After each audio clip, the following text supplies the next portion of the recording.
Olá pessoal, estamos aqui para mais um vídeo e dessa vez a pergunta é: qual o propósito de Deus para a humanidade? Desde a criação, Deus tinha um propósito para a humanidade.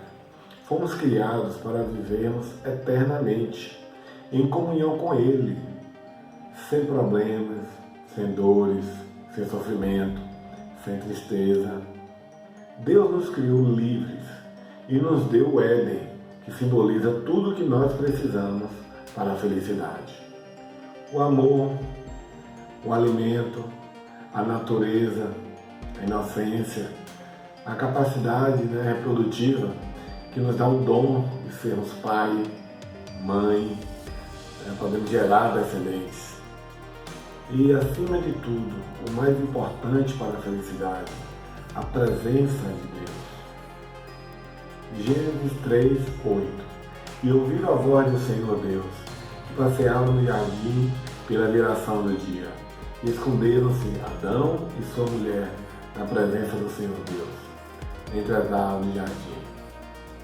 Ou seja, havia aquela comunhão da criatura com o Criador.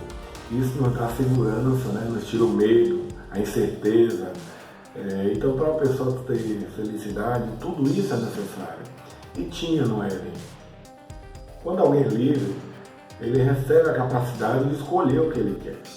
Infelizmente, o homem escolheu o pecado. O pecado é a desobediência, é não fazer a vontade de Deus. Entretanto, quando o homem peca, ele deixa a presença de Deus, porque Deus é santo e não há como haver convivência entre a luz e as trevas. Logo, o homem não poderia mais ser feliz, porque ele está longe da presença de Deus. Seria necessário um plano, nós conhecemos um plano de redenção, a partir do qual o homem poderia voltar à presença do Deus e se livrar do castigo do pecado. Deus, em momento algum, ele impôs ao homem adorá-lo. Deus quer que as pessoas o adorem em espírito e em verdade, o amem pelo que ele é, não pelo que ele pode conceder ou dar às pessoas. Então, a partir daí, Deus permite que o homem tenha experiências. As situações vão ocorrer e o homem decide o seu caminho. Entretanto, existem leis.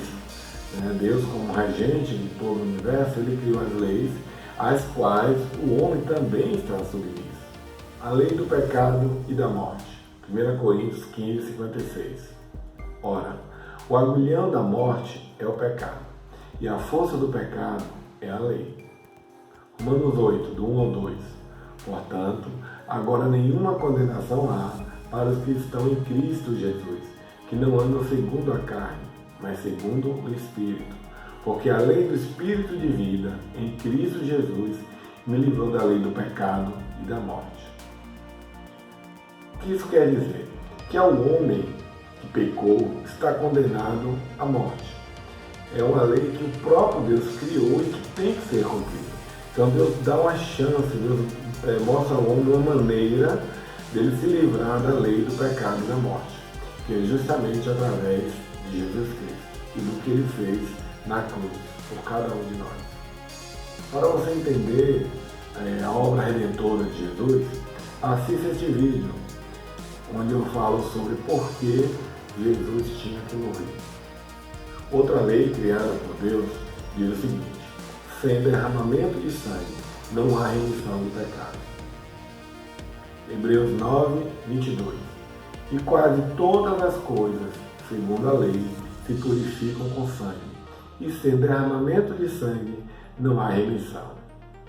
É mais uma lei que foi criada por Deus e que o homem tem que se submeter. Ou seja, através, como era feito na antiguidade, os animais eram sacrificados para que aquele sangue daqueles animais pagasse o preço pelo pecado do homem. Isso se encerrou em Jesus, porque ele morreu, derramou seu sangue uma única vez por todos os homens. E é claro, apesar do livre-arbítrio, em que o homem tem o direito de escolher o que ele quer, ele também está submisso à lei da semeadura. Diz o seguinte: Gálatas 6, 7. Não erreis, Deus não se deixa escarnecer. porque tudo que o homem semear, isso também se fará. Apesar da bondade de Deus, do amor de Deus, a lei da semeadura vai ocorrer. Então aquilo que nós plantamos hoje em vida, aquilo que nós fazemos hoje, nós somos obrigados a colher. Antes de continuarmos a estudar sobre o propósito de Deus, vamos voltar um pouco no tempo. Antes mesmo da criação do homem. Os anjos, criaturas celestes que foram criadas também por Deus, para a honra e glória de Deus, eles também têm livre-arbítrio. E um deles, que nós conhecemos como Satanás, Lúcifer, o diabo, o inimigo, ele também foi criado com livre-arbítrio. E nós entendemos a partir de algumas passagens bíblicas que devido à inveja dele, ele também se rebelou contra Deus. Lá em Ezequiel 28:13 diz o seguinte: estiveste no Éden, jardim de Deus, de toda pedra preciosa era a tua cobertura, sardônio, topázio, diamante, turquesa, ônix, jaspe, safira, carbúnculo, esmeralda e ouro. Em ti se faziam os teus tambores, e os teus pífaros, no dia que foste criado, foram preparados. Tu eras o querubim, ungido para cobrir, e se estabelecia. No monte santo de Deus estavas, no meio das pedras afogueadas andavas. Perfeito era nos teus caminhos, desde o dia que foste criado, até que se achou iniquidade em ti. Na multiplicação do teu comércio, encheram o teu interior de violência e pecaste. Por isso te lancei profanado no monte de Deus e te fiz perecer. Ó querubim cobridor, do meio das pedras afogueadas, elevou-se o teu coração por causa da tua formosura, corrompeste a tua sabedoria por causa do teu resplendor. Por terra te lancei, diante dos reis te pus, para que olhem para ti. Satanás, ele permitiu que a soberba, a inveja, o orgulho lhe subisse a cabeça, e então ele se rebelou. E junto com ele, ele conseguiu convencer cerca de 1/3 dos anjos criados para seguir o mesmo caminho dele. Lá em Isaías 14, também nos conta um pouco mais sobre Satanás. E tu dizias no teu coração: eu subirei ao céu, acima das estrelas de Deus, exaltarei o meu trono. E no monte da congregação me assentarei, aos lados do norte. Subirei sobre as alturas das nuvens, e serei semelhante ao Altíssimo.